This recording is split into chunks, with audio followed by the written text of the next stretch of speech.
Cita con Vos.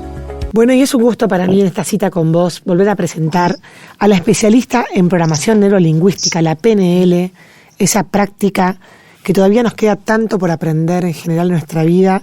Está con nosotros Fabiola Escobar y hoy nos trae un tema por demás interesante, sexualidad y PNL.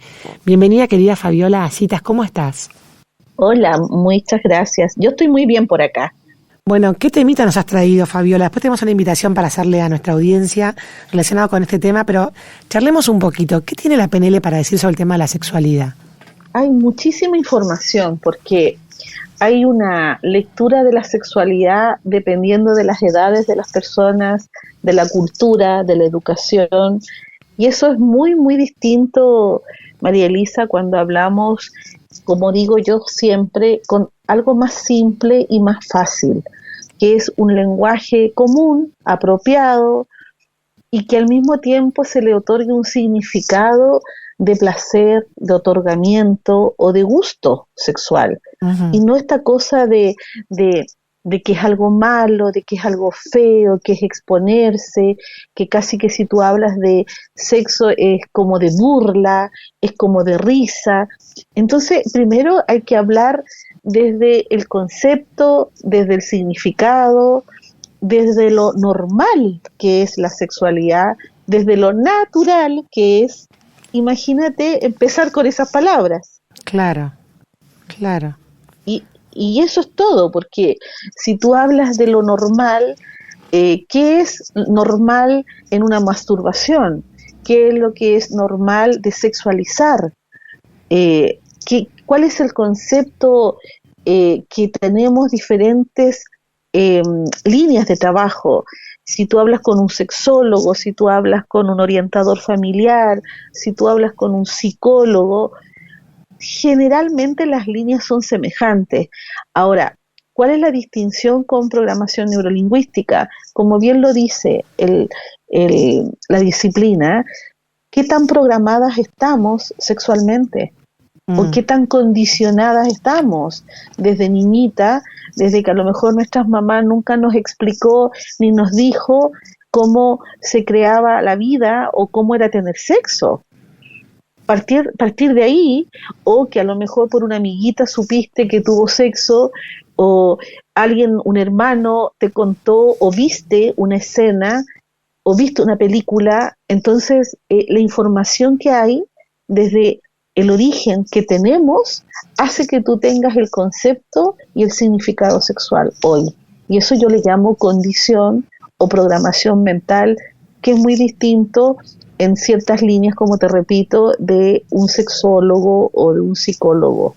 Me parece muy importante esto que estás diciendo. Ahora, ¿tiene que ver con cómo nosotros nos iniciamos en el tema o también tiene que ver con cómo se fue tratando el tema a lo largo de nuestra juventud, por ejemplo, de nuestra adolescencia o de nuestra adultez? Sí.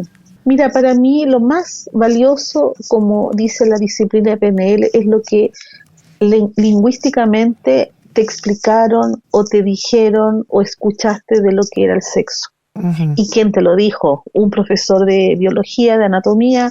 ¿Te lo dijo tu mamá o te lo dijo tu hermana? Entonces también el mapa, recuerda que el cerebro es un mapa que tiene una información de acuerdo a la percepción e interpretación que tuvo como experiencia de vida.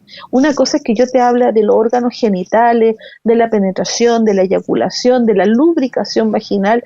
Una cosa es eso, y otra cosa es la experiencia de que yo te cuente cómo fue mi iniciación sexual o lo que a mí me contaron. Te fijas que también es eso. Claro. Entonces, por eso yo hablo con mucho cuidado de la interpretación, de la percepción sexual y de la experiencia. Si hubo dolor, si no hubo lubricación, si hubo hemorragia, si el hombre penetró y no pudo eyacular o no tuvo erección, una cantidad de información que tenemos, un lenguaje culto y un lenguaje vulgar, que eso también es importantísimo comentarlo, porque viste que todo es broma, que todo es chiste, y a veces se genera un trauma y una fobia, y para qué decir la cantidad de bloqueos sexuales cuando has tenido burlas o experiencias indeseadas.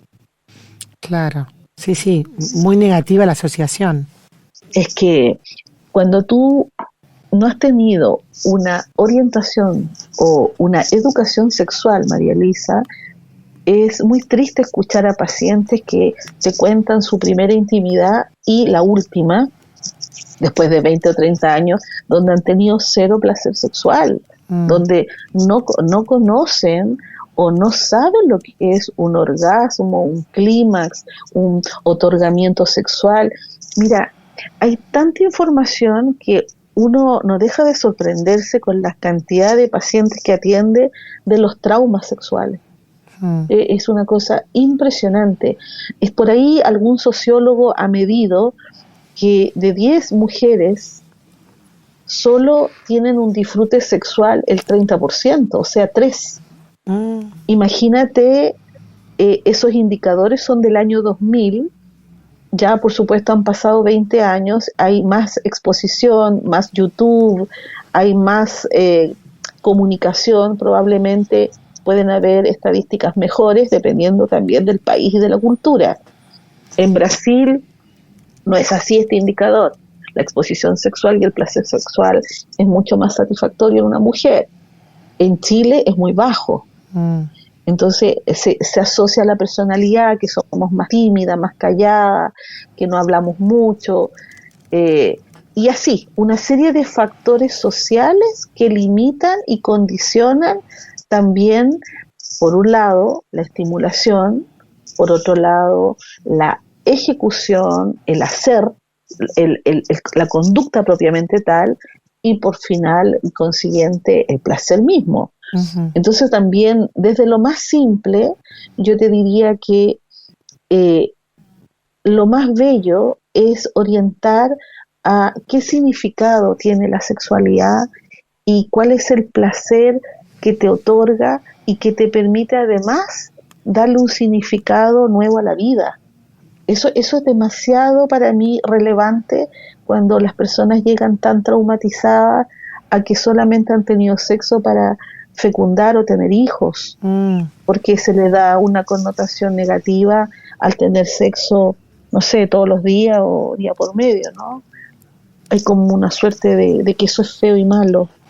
Y una pregunta, Fabiola, que solamente tenga que ver con todo esto, porque también estamos por otro lado con una digamos, cultura de la sexualidad como sobre erotizada. Hemos hecho notas acá sobre la temprana, digamos, erotización de los niños, y pareciera como que está en todos lados, y es como una contradicción enorme que por un lado está todo en todas partes visible, explícito, en las películas, mismo en las letras de las canciones que cantan los chicos a través del lenguaje, etcétera.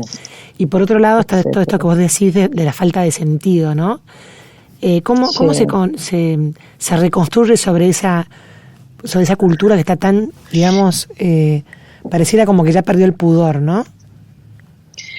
Me encanta tu pregunta y tu comentario, María Elisa, porque es lo que estamos viviendo hoy día. La exposición sexual, la desinhibición, la información, pero si tú analizas un poquito, es también la distorsión a eso, a que qué es lo que estamos viendo, o qué es lo que están viendo nuestros niños o nuestros adolescentes, y qué interpretación le están dando. Entonces, es súper interesante estos dos mundos. Para mí, el secreto, la clave, es la educación, desde bebé, desde niñita. Mira, la exploración sexual, María Elisa, que los psicólogos hablan mucho de que cuando los niños se excitan chiquititos, de 6, 7 años, y ya tienen erección, los psicólogos hablan de la exploración sexual, pero no les enseñan, no les dicen qué es. Claro. Y aquí yo soy muy categórica y muy dura, porque tú como mamá o como madre, te dicen que los niños están con exploración sexual, pero ¿cómo se atiende eso? ¿Qué se les dice a los niños? ¿Es normal que tenga erección, que ven una niña en televisión un poco desnuda, o rozaron su pene o sus genitales y tuvo erección? ¿Qué es lo normal? ¿Qué es lo natural? Entonces, para mí lo simple es la practicidad. Enseñar con ejemplos, María Elisa. La teoría hoy día es una pérdida de tiempo, perdonando a todas las personas que me están escuchando, pero a mí me hace hablar la práctica y los resultados, las charlas que tengo que dar. Por ejemplo, dar un ejemplo, por ejemplo, de cómo le diría una madre a un niño, ¿qué sería algo práctico para ti? Por ejemplo, la masturbación. Todo, fíjate que es escondido, porque cómo va a ser algo bueno. Eso era muy criticado. Hoy día imagínate que los especialistas sexuales te dicen que la masturbación ideal para un hombre 3 veces a la semana, porque genética, anatómicamente, fisiológicamente necesitan evacuar el semen. Y eso lo hacen a través de una masturbación si es que no hay una relación sexual. Pero ¿cómo tú le tienes que enseñar eso a un niño de 12, 14 años que ya empieza a tener segregación de semen? Y a veces más pequeñitos, ojo con eso también. Entonces los niños ni siquiera saben lo que es ni cómo se llama. Entonces hay que empezar a dibujos y con lenguaje directo. Esto se llama testículo, esto se llama pene, esto se llama glande, esto se llama los nombres que corresponden. Esto se llama líquido seminal, semen, todos los sinónimos ideales de cada parte. La vulva, la vagina, los labios vaginales, genitales femeninos, ovarios. O sea, hay que decir primero la identificación y luego de eso enseñar que es normal la erección, que es normal que las niñitas empiezan a sentir como un latido, igual como el corazón, un latido vaginal, que es la primera etapa de la prepubertad a la excitación. Enseñar lo que significa excitación, que hay una glándula que segrega un líquido para preparar la entrada del pene cuando tú estás en un estado de excitación, explicar lo que es excitación, cambio de respiración, que ya empiezas a sentir un calor, y se explica hasta con cariño. Claro. Para que los niños que reciban o los adolescentes que reciban esta información no le dé pudor, vergüenza y no te hacen preguntas. Cuando tú le comunicas con cariño, tú con una sonrisa en un dibujo cariñosamente, te van a hacer todas las preguntas. Y ese es el resultado de una comunicación estratégica y de lujo. Porque si te llegan a preguntar, mamá, a mí me pasó esto y yo no sabía qué decirte porque me dio vergüenza y se lo pregunté a mi amiga y la amiga le dijo un disparate que se quedó eso grabado en su cabeza. Claro. Por eso yo te hablo de la programación y la condición en la sexualidad. ¿Para qué decir, María Elisa, el tema gigantesco de abuso sexual, de violación? No, eso es otro tema que también te condiciona. Inmenso el tema, Fabiola, y me parece fundamental, porque es raíz, como decías vos, de un montón de conflictos que después hay más adelante que involucra a otras personas, ¿no? Vamos a hacer la invitación a un taller que vas a dar sobre justamente el tema. ¿Cómo es el nombre del taller, Fabiola? Sexualidad para o en mujeres. ¿Sexualidad para las mujeres? Sí, para las mujeres. Sí, es un taller en donde vamos a hablar y básicamente es ir a lo que te acabo de comentar, a los conceptos y al significado de la sexualidad de las mujeres con información que puede ser muy interesante para desbloquear los traumas o los significados equivocados que tenemos de tener sexo. Espectacular. ¿El taller va a ser por Zoom? Sí, va a ser por Zoom. Las invitaciones están hechas en las redes sociales. Va a ser el miércoles 31 de agosto a las 19:30 horas de Chile. Bien, que son las 20:30 argentinas. Argentinas, sí. Las personas que están interesadas se pueden inscribir a través de la página web, a través de todas las redes. El pago para ustedes puede ser PayPal o lo que tengan conveniente. ¿Y qué durará? ¿Una hora más o menos? Mira, yo creo que va a ser más, porque como va a ser en vivo, no va a ser grabado, va a ser en vivo. Yo voy a dejar media hora para consultas, María Elisa, que es lo que más me piden. Claro. Entonces, la riqueza del taller es 1 hora teórica de la explicación de casos reales, y voy a dejar media hora porque esto es a nivel de América Latina, entonces vamos a tener muchísimas mujeres conectadas, pero sí voy a dar tiempo para responder todas las preguntas que me hagan, porque me parece que es un aporte demasiado importante. Me parece espectacular. Bueno, Fabiola, entonces está planteada la invitación miércoles 31 de agosto vía Zoom, o sea, online, Sí, a las 20:30 sí. horas argentinas, y se pueden inscribir a través de la página Segratex, ¿verdad? Sí, Segratex.cl. Con X. Segratex.cl, sí. Muy bien. Sí. Bueno, espectacular, Fabiola. Muchísimas gracias por esta columna tan interesante y bueno, nos encontraremos en el taller los que se anoten para escucharte.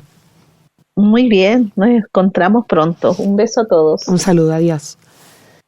Bueno, y así pasaba en la cita con vos, Fabiola Escobar, hablando de sexualidad y PNL.